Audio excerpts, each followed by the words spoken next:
Diplomatic efforts to reach a ceasefire deal between Israel and Hamas are increasing. A Hamas delegation is in Cairo to meet mediators from Egypt and Qatar.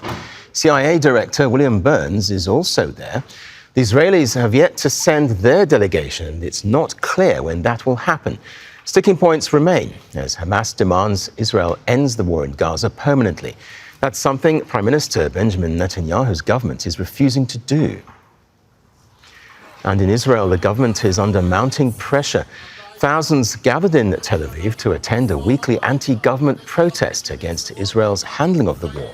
They're calling for the Prime Minister to sign a deal with Hamas to return captives held in Gaza. I'm here today to support a deal now, yesterday. We need to bring him back. We need to bring all the hostages back, the alive ones, the dead ones. We got to bring them back. We got to switch this government. This has got to end.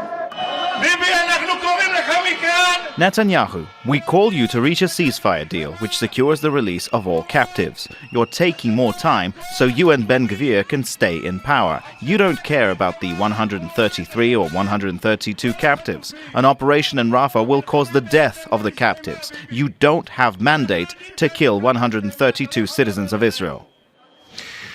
Let's get more now with our correspondent Stephanie Decker in occupied East Jerusalem. Stephanie, protesters are demanding that the talks resume. Is the government listening?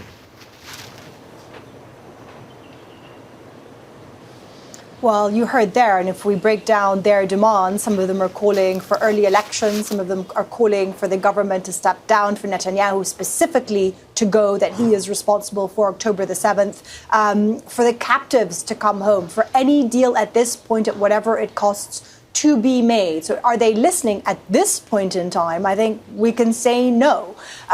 These protests have been going on for months and months and months. And the feeling is, and you heard there from a family member of one of the captives, that if Israel goes into Rafah, that it's very unlikely that any of the captives, however many remain alive at this point, will return home alive. So we have a very critical juncture in the talks. You also heard him there mentioning Itamar Ben-Gvir. This is one of the right-wing cabinet members of Netanyahu's government that really ensures, along with Bezalel Smotrich, the survival of this government. He made a statement yesterday saying that he was very happy that Israel hadn't sent a delegation to Cairo, that he hoped that Netanyahu would make good on his promises to Ben-Gvir, that he needs to go into Rafah, and then if he doesn't, that the Prime Minister knows the consequences. And that is alluding at potentially leaving government and causing a collapse of the government. So that gives you an indication of the domestic pressure Netanyahu is under. Netanyahu is a man who, at the forefront of everything, is his political survival. So I think you mentioned there, in terms of an Israeli delegation to Cairo, it's going to be very interesting if at some point we see an Israeli delegation go. That will be a positive sign. But at the moment, some kind of impasse, certainly, and more reports in the media now pointing the blame at Netanyahu, that he's the one who doesn't want a deal. Earlier, just briefly, Anthony Blinken, the U.S. Secretary of State, was here just a few days ago saying that the onus was on Hamas. If Hamas didn't accept this deal, it was them who didn't care about their people. Well, now, we have leaks that Hamas is probably going to accept what's on the table, and it's the Israelis, particularly the Israeli Prime Minister, who seems to be delaying and scuppering what is on the table at the moment. And Stephanie, regarding the talks themselves then, what might we expect next realistically?